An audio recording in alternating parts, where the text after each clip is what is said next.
N'essaye pas de vendre tout à tout le monde. N'essaye pas d'être ce mec qui va essayer de closer absolument tous ses deals avec tous ses prospects. C'est pas possible. N'essaye pas d'être le mec qui va vendre des services aux riches et aux pauvres en même temps. C'est pas possible. Si tu essayes de faire ça, tu seras l'esclave de ton business, tout comme je le suis probablement actuellement. Tu vois?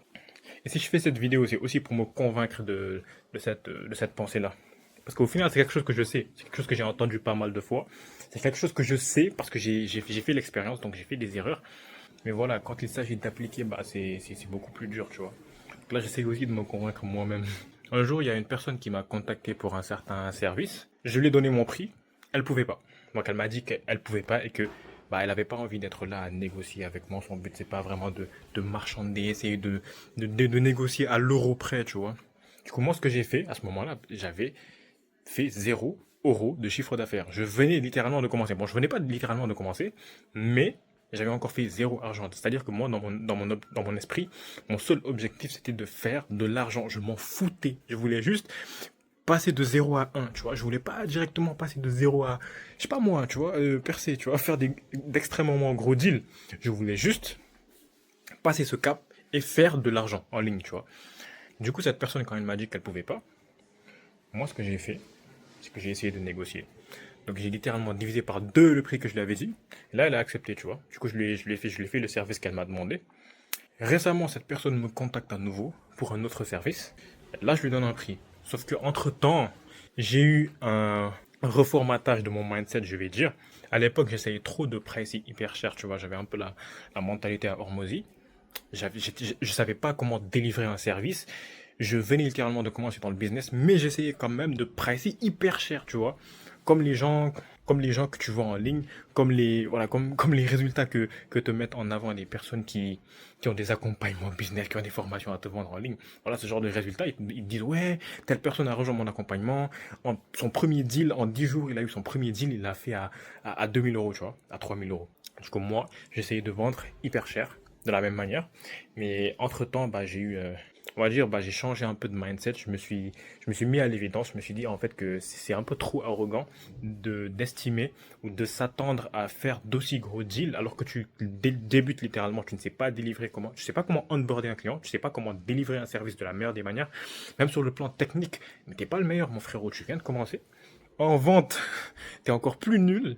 Donc voilà, je me suis dit, il faut que je reste humble au début. Et naturellement, quand je vais prendre l'expérience, naturellement, quand j'aurai plus de clients, bah, ma valeur perçue et ma valeur actuelle, ma véritable valeur, bah, elle va augmenter, tu vois. Et là, je pourrais vraiment pricer beaucoup plus cher. Donc bref, ça c'était une petite parenthèse. J'ai eu ce changement de mindset et maintenant, bah, j'ai de moins grosses attentes, tu vois. Bah, le but, c'est quand même pas que je sois esclave de mon business, mais voilà, j'ai de moins grosses attentes parce que je sais que je débute relativement, tu vois, et que c'est pas trop légitime de s'attendre à faire de trop gros chiffres au début. Donc moi, cette personne, quand elle m'a recontacté pour un service il y a quelques jours, bah, je lui ai dit, en fait, je lui ai donné un prix, tu vois. Le prix, il est pas du tout exagéré, le prix, il est raisonnable. Je sais que si c'était il y a encore un mois de cela, peut-être que j'aurais demandé 5 fois plus, tu vois. Donc là, je lui ai demandé quelque chose. Elle m'a dit qu'elle pouvait pas. Donc comme la première fois, comme je vous avais dit, bah elle m'avait dit qu'elle pouvait pas et moi j'ai divisé le prix par 2. Cette fois-ci, elle m'a dit encore qu'elle pouvait pas et depuis je suis en train de cogiter. Je sais pas ce que je dois faire. Je sais pas si je dois faire comme la dernière fois, rabaisser mon prix ou est-ce que je devrais tout simplement refuser, tu vois. Après moi, la raison pour laquelle j'ai quelque part envie de baisser le prix, c'est parce que je me dis que ça va m'aider dans tous les cas et que ce qu'elle m'a demandé de faire, je sais que c'est quelque chose que je peux faire et de manière assez facile, relativement facile, tu vois. Mais derrière, il faut que je sois conscient. C'est pour ça que je fais cette vidéo, pour pas que vous fassiez les mêmes erreurs que moi, même si je sais pas si quelqu'un verra cette vidéo un jour. Mais ne soyez pas l'esclave de votre business. Ne soyez pas l'esclave de votre business. Ne rabaissez pas votre valeur pour les gens. Comme je vous l'ai dit au début, vous pouvez pas vendre à tout le monde. N'essayez pas d'être Mr. Everything. Non, tu ne peux pas. Arrête. Tu vas être l'esclave de ton business si tu essayes de vendre à littéralement tout le monde. Arrête. Soit tu essayes de vendre quelques produits ou quelques services aux riches, et du coup tu leur vends hyper cher. Soit tu essayes de vendre beaucoup de produits aux pauvres. Bon, pauvres, hein, aux personnes qui n'ont pas autant de capital. Mais n'essaye pas d'être au milieu ou de t'adapter en fonction des gens. Non. Non, tu n'y arriveras pas. D'ailleurs, personne, aucun riche va vouloir te payer hyper cher pour un service. Ils veulent le faire le plus grand retour sur investissement. Ils veulent payer le moins cher pour la plus grande valeur, pour le plus gros service, la plus grosse qualité de service, on va dire, tu vois. Donc il n'y a aucun riche qui va venir, il va te proposer direct un gros prix. Non, d'ailleurs c'est toi qui proposes les prix, c'est pas lui d'ailleurs, tu vois. C'est ton business. Si on fait du business, c'est justement pour être indépendant, c'est justement pour établir nos propres règles, on va dire, sans pour vouloir paraître dictateur, tu vois. Mais c'est ton jeu, c'est ton game. C'est-à-dire que le business, ce qui me plaît beaucoup dans ça, c'est qu'il n'y a pas de règles. Il n'y a littéralement pas de règles. Il n'y a pas de ouais, tu dois faire telle chose parce que tel gourou sur internet t'a dit de faire tel. Il n'y a pas de règles, tu t'y prends comme tu veux. L'essentiel, c'est de faire de l'argent et en délivrant de la valeur. Tu vois ce que je veux dire?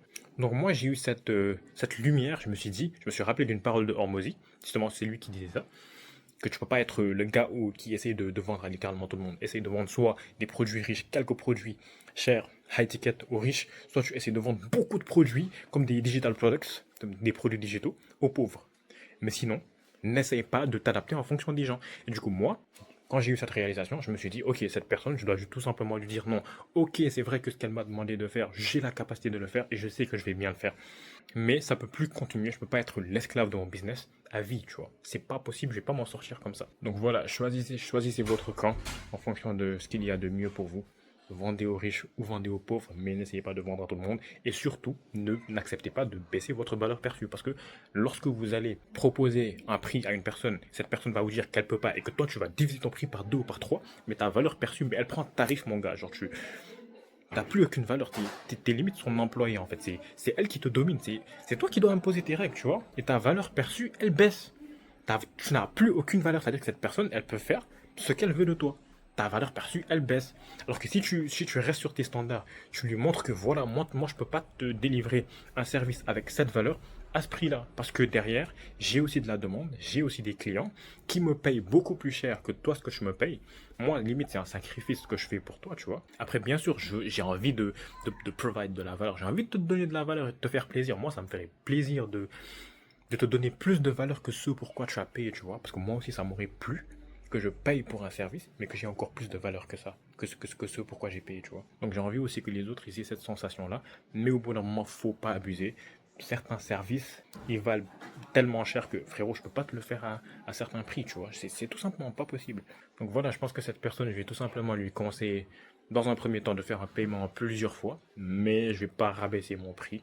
Si elle peut pas, bah, je vais tout simplement lui dire certainement d'aller voir sur des sites de freelance. C'est sûr que là-bas, il y a des personnes qui vont pouvoir te faire le service qu'elle voulait, bah, beaucoup moins cher. Donc voilà, c'est tout ce que j'avais à dire. Apprenez de mes erreurs. L'homme intelligent apprend des erreurs des autres. Ciao.